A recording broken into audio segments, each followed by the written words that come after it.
Joint working committee के बाद ज़मीन के लिए, अपने भाषा के लिए, अपने पॉलिटिकल राइट्स के लिए, इकोनॉमिक राइट्स के लिए, तो मैं इसी के लिए सबको फील करता हूँ कि हाँ, आज बहुत खुशी का दिन है, लेकिन ये शुरुआत है, ये अंत नहीं है।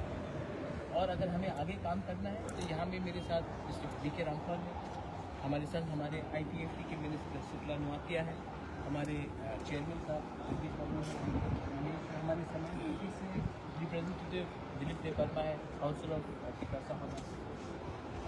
तो ये सिर्फ एक पार्टी का जीत नहीं है, जाति का एक उदाहरण हुआ है। हमें आगे देखना है as one community, as Tiprasa people.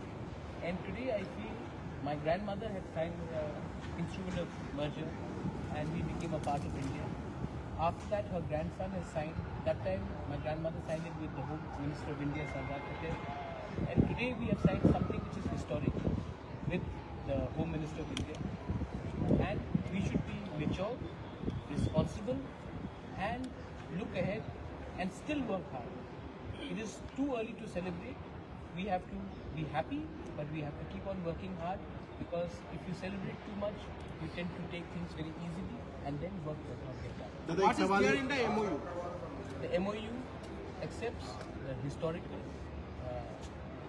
legacy of Tripura, also looks towards restoring and ensuring our land, our language, our identity, our economic and our political aspirations.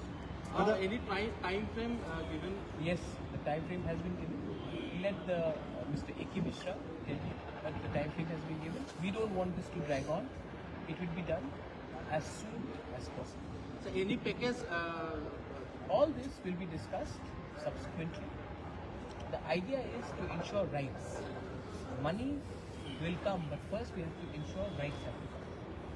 And that's the main moot, that if you can ensure the rights and the survival and existence of the indigenous people by ensuring their land rights, by ensuring their language, by ensuring our political and economic aspiration, and also accepting the historical reality, that is the most important. मतलब काफ़ी लंबे समय से आप ये मांग कर रहे थे। एक सवाल ये भी है कि जो गैर भाजपा सरकार थी, उनके समय में ये नहीं हो पाया था, कहाँ गलती रह गई थी और कहाँ मामला फंसला?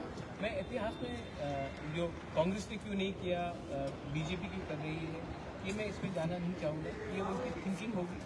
मैं भी कांग्रेस में था एक समय, हमने उस समय भी 125th अमेंडमेंट के लिए बहुत बात किया। मिस्टर वी के रामपाल INPT में थे, उन्होंने भी डायरेक्ट फंडिंग के लिए बात किया था उस समय। लेकिन 10 साल थी UPA 1 and 2, कुछ हुआ नहीं। लेकिन मैं उसमें जाना नहीं चाहूँगा, उनकी अपनी वजह होगी। लेकिन आज मैं अपने लोगों को एक बात कह सकता हूँ कि आज हमने जो संकल्प लिया था, आज हमने जो प्रॉमिस किया था अपने लोगों को, जाति हो, आज इसी के लिए हमें IPFT के लोग भी हैं, मिनिस्टर, हमने आज सिर्फ एक पार्टी को रिप्रेजेंट नहीं किया है, हमने एक कम्युनिटी को रिप्रेजेंट किया है, और इसके लिए मैं बहुत खुश हूँ। ठीक है।